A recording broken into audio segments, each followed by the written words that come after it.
Here's a little piece of wire that I saved in the last electrical project, and I can take that before I cut the rest of this out, and I can run it in that way, and I see that I'm hitting the stud, and I put my finger in there, and it's right over to there.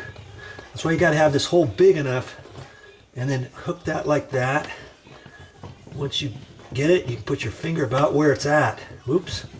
Your finger about where it's at, and you can hold it out here knowing that's right where your stud is. Okay, now this other side, it should be a ways. It seems like it is. And it is. Okay, I'm gonna hold it there.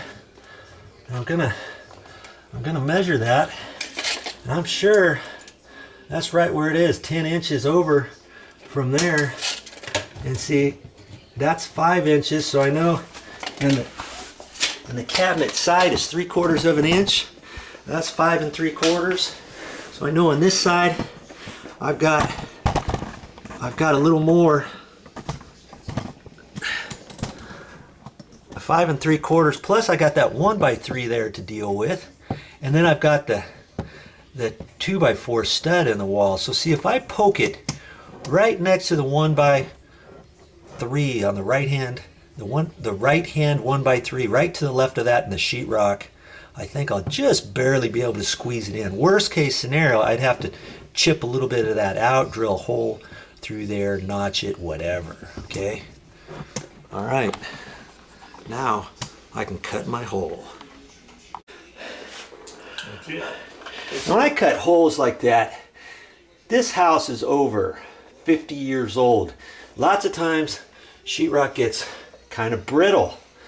So I don't like just digging my saw in case I break off an edge or something. I'll come in at an angle and then just clean it up or whatever. Okay, so just kind of be aware of that when you're working in an older home. Now, before I run the wiring and stuff, I'm just going to put my box in because if it doesn't fit exactly, I can trim it off right now, can't I? Let's see, it's hitting just hair.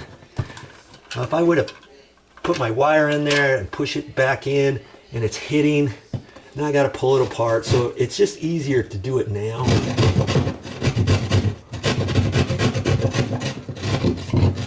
And I don't like to go over too much on the first time. I'd rather trim some out and get my hole too big, because these tabs are only about 3/16 tall on the top and bottom. You cut this hole too big, you're hardly going to have anything holding it. You know what I mean? And then these tabs can fold over. Okay, so I'm gonna trim off a little more. Just with my saw.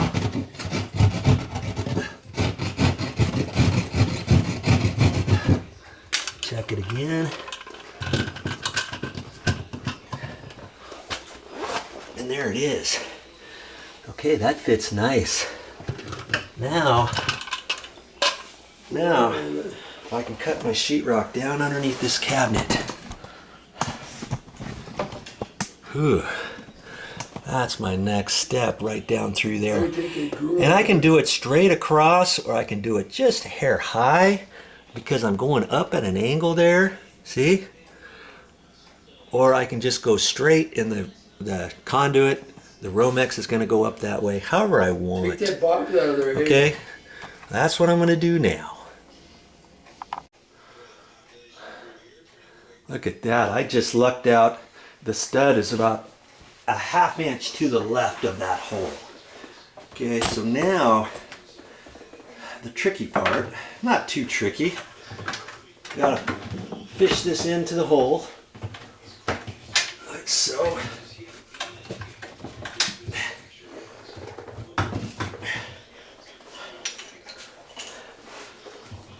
And I've got it on the other side. Reach over. Yep, there it is. That. Ew. And now, You made it. now I gotta hopefully stay out of your way. so you can still see this. I'm gonna shove that. Look at that. I'm going to push that in the hole. Yeah. Like that. I got to push it in far enough so that the drawer won't hit it. That's right. Right? Okay, so...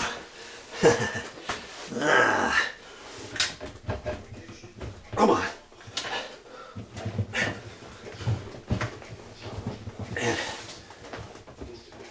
like that. I might, I think it's all right. I could have cut the sheetrock kind of at a slight angle right there.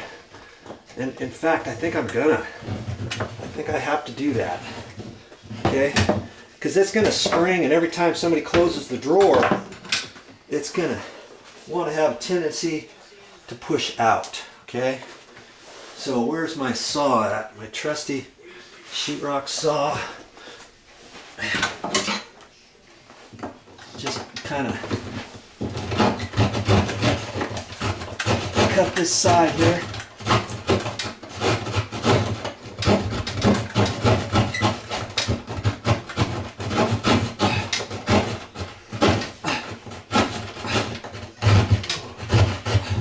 Cut the back of the sheetrock here. Give it a little more flex. That. Okay. I think that's going to do it. Boy.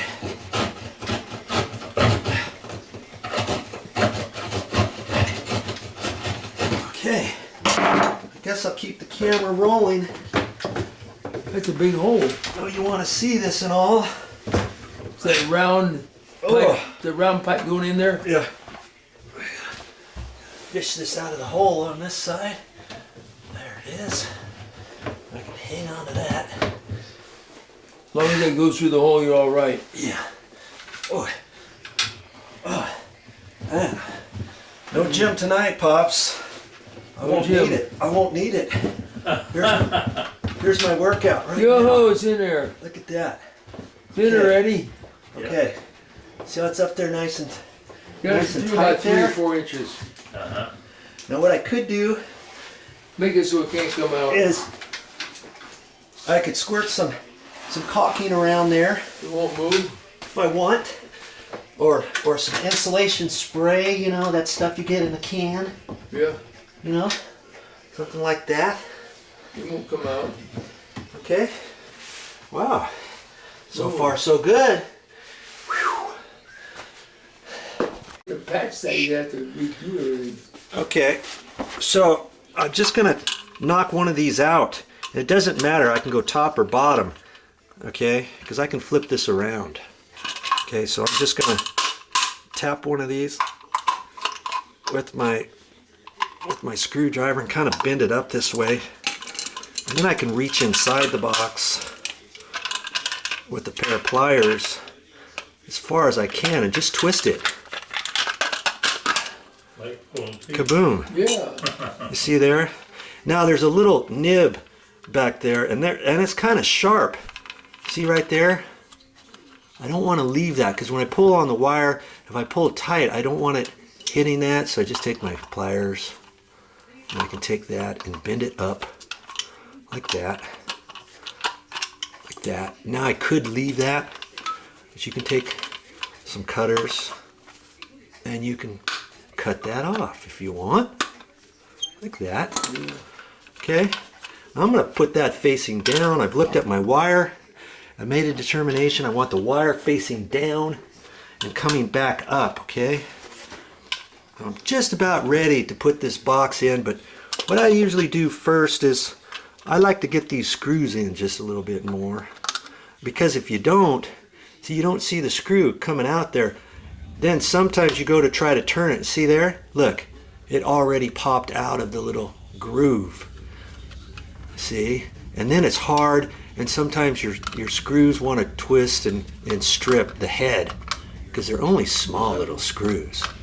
Okay, so what I do, see there? It's already out. I hold it like that, and tighten that up a little bit. And I want to draw it in a little bit further. And I'm going to let it stick out the back a hair. And that's why I like to do it now. And I know that sheetrock's 1/2 inch. So, you know, I could also look at that and measure that to make sure I got plenty of room. And right there I got almost a little over 3/4 of an inch. So in a sense, if I want to get that in the groove a little bit further, I can, like that. Okay, see how much of the screw is sticking out the back now? Right there. Now you rest assured that when that goes up underneath behind the sheetrock, now I can tighten this without this popping out of that little groove. Okay, lots of people don't do that, and if you don't do that, you could be in for a small little trouble. And sometimes the screw's in there like that. I just push it tight there, okay, because you want it to seat down there. And I'm pushing kind of tight and hard because the head of that screw is so small. I don't want to strip it. Okay, I drive that in a little bit, and I look at the end. I've got that one stuck out about 1/4 or 3/16, and that one stuck out about 3/16. Okay, now I'm ready to put it in.